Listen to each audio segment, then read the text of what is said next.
आत्मीय भाइयों एवं बहनों, पुस्तक आध्यात्मवादी भौतिकता अपनाई जाए, लेखक पंडित श्री राम शर्मा आचार्य। विषय आत्मशोधन, अध्यात्म का श्री गणेश। अध्यात्म का श्री गणेश आत्मशोधन से ही किया जाता है। आत्मशोधन, अपना शोधन। आइए इसी क्रम में पंडित श्री राम शर्मा आचार्य जी के विचारों को मैं अनिल कुमार श्रीवास्तव आपको अपनी आवाज में पढ़कर सुनाता हूँ। कहावत है कि अपनी अकल और दूसरों की संपत्ति चतुर को चौगुनी और मूर्ख को 100 गुनी दिखाई पड़ती रहती है। संसार में व्याप्त इस भ्रम को महामाया का मोहक जाल ही कहना चाहिए कि हर व्यक्ति अपने को पूर्ण निर्दोष और पूर्ण बुद्धिमान मानता है। न तो उसे अपनी त्रुटियां सूझ पड़ती हैं और न अपनी समझ में दोष दिखाई पड़ता है।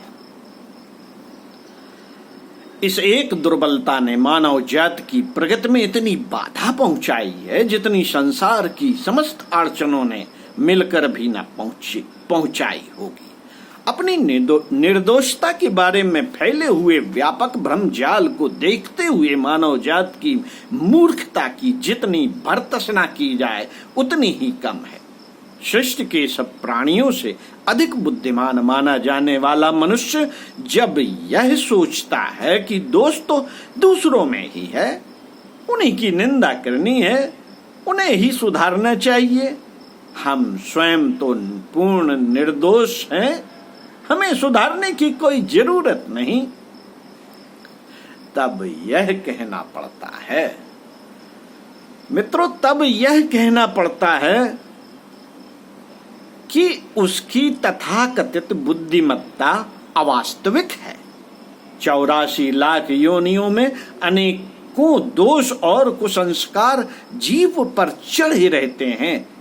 मनुष्य योनि में उसे यह अवसर मिलता है कि उन पिछली त्रुटियों और गंदगियों का परिष्कार कर सके, अपने को शुद्ध बनाने का प्रयत्न करे।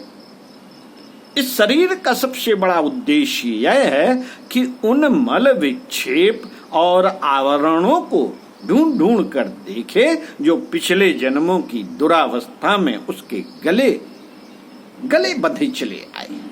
इस ढूंढ खोज के पश्चात इस बात का प्रबल प्रयत्न करे कि इन कुसंस्कारों को किस प्रकार हटाकर अपने को अधिक स्वच्छ, निर्मल एवं प्रगतिशील बनाए।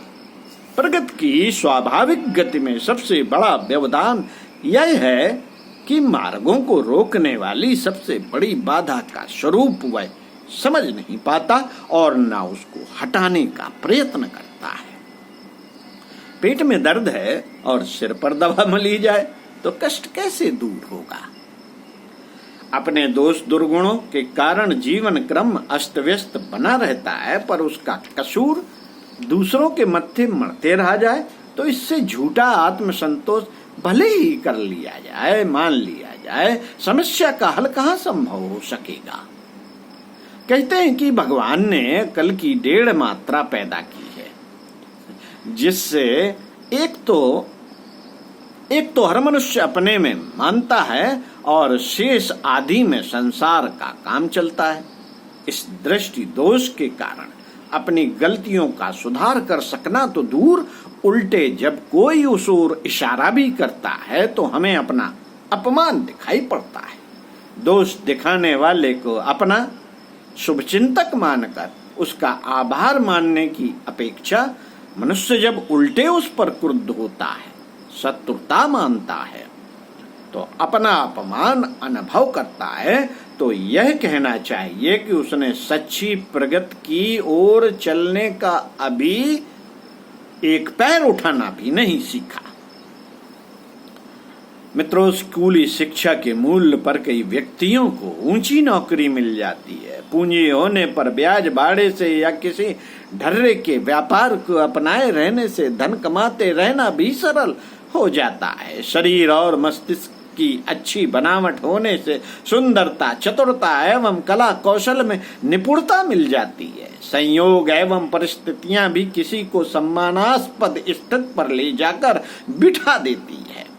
इन माध्यमों से कितने ही लोग बड़े बन जाते हैं और सफलता का गर्व गौरव अनुभव करते रहते हैं, पर यह सारे आधार बाहरी दिखावा मात्र हैं।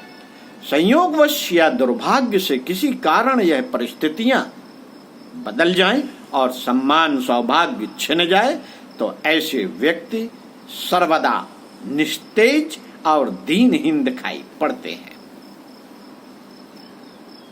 अपने निज के सद्गुण न होने के कारण परिस्थितियों के आधार पर बड़े बने रहने वाले व्यक्ति को ही राजा से रंक और अमीर से भिखारी होते देखा जाता है। जिसमें अपने गुण होंगे वह गई गुजरी परिस्थिति में भी अपने लिए रास्ता निकालेगा और नरक में जाएगा तो वहां भी जमादार बनकर रहेगा। सरकारी ऊंचे पदों पर काम करने वाले व्यक्ति जब सेवानिवृत्त होते हैं तो उनमें से कितने ही मौत के दिन पूरे करते हुए शेष जीवन नीरस निस्तेज और निकम्मा ही व्यतीत करते हैं। पद ने इन्हें जो गौरव दिया था वह पद छिनते ही चला गया।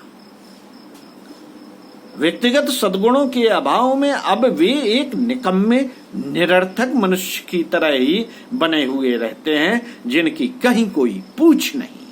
किंतु यदि उनमें वैयक्तिक सद्गुण रहे होते तो सेवानिवृत्त होकर अपनी स्वतंत्र प्रतिभा के आधार पर जहां भी रहते वहां नवीन चेतना उत्पन्न करते हैं। प्राचीन काल में वानप्रस्थी और सन्यासी लोग गृह त्याग देने के पश्चात भी समाज की असाधारण सेवा करते थे, पर आज लाखों साधु महात्मा समाज के लिए भारभूत होकर निरर्थक जीवन बिताते हैं। इसका एकमात्र कारण इतना ही होता है कि उनमें अपने व्यक्तित्व का विकास नहीं हुआ होता है।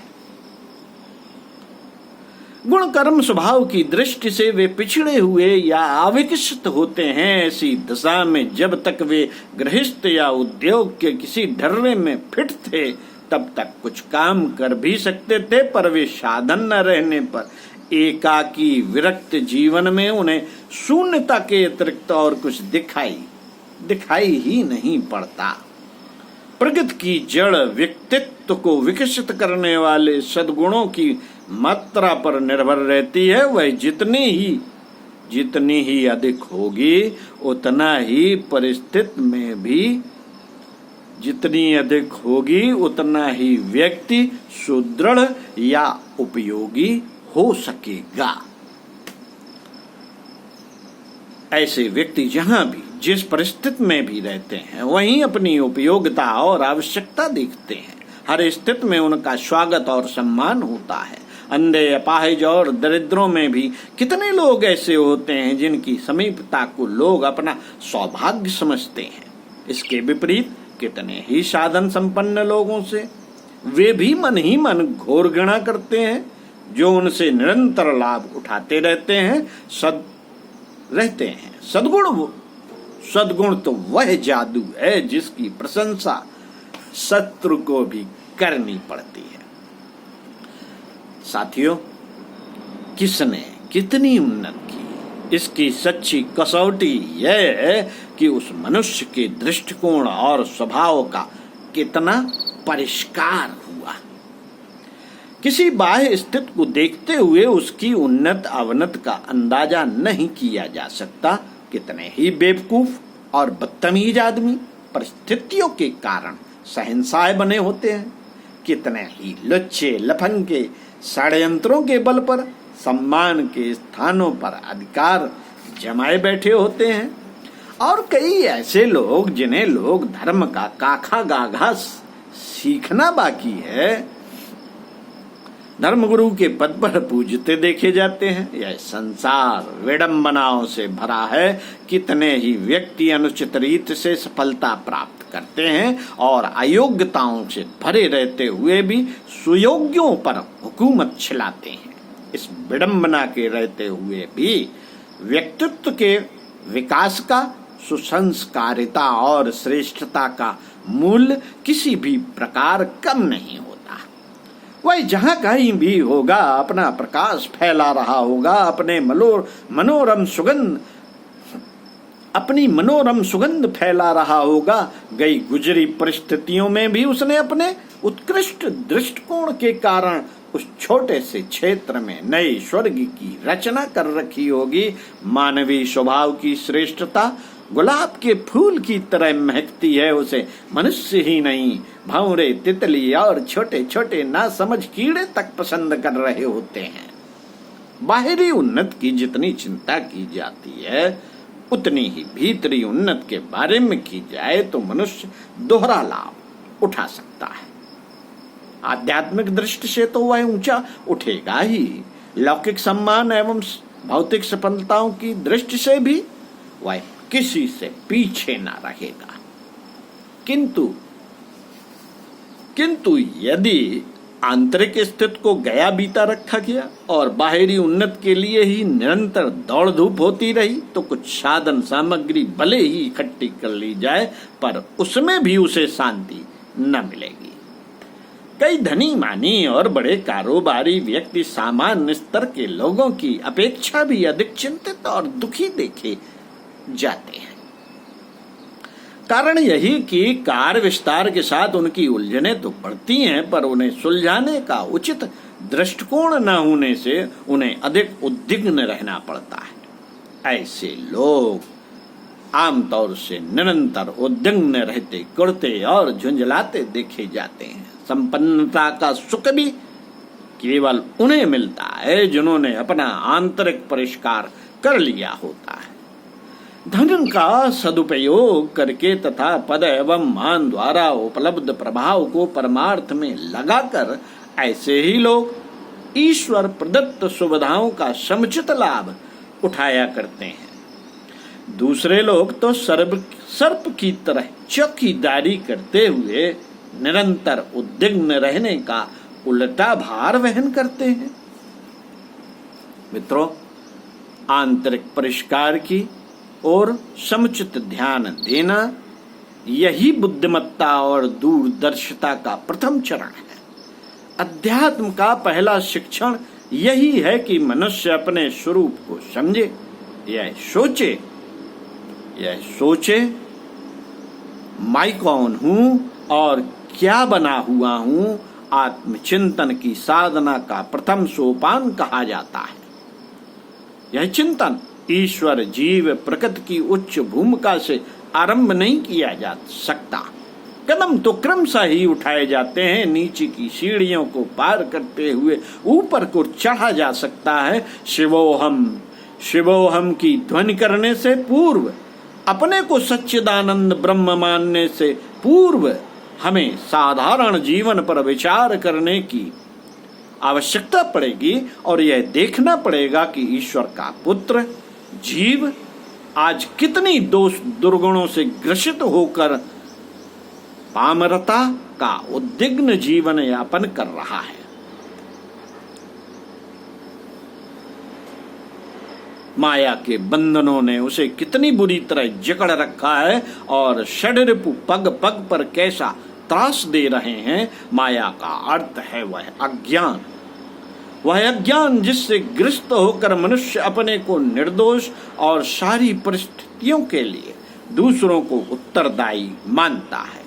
भावबंधनों से मुक्ति का अर्थ है कुविचारों, कुसंस्कारों और कुकर्म से छुटकारा पाना।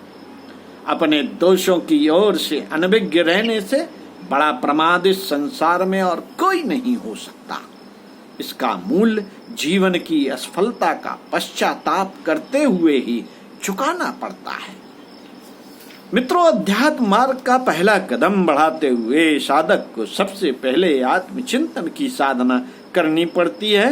ब्रह्मचर्य, तप, त्याग, सत्य, अहिंसा यदि आदि उच्चतम आध्यात्मिक तत्वों को अपनाने से पहले उसे छोटी छोटी त्रुटियों को संभालना होता है।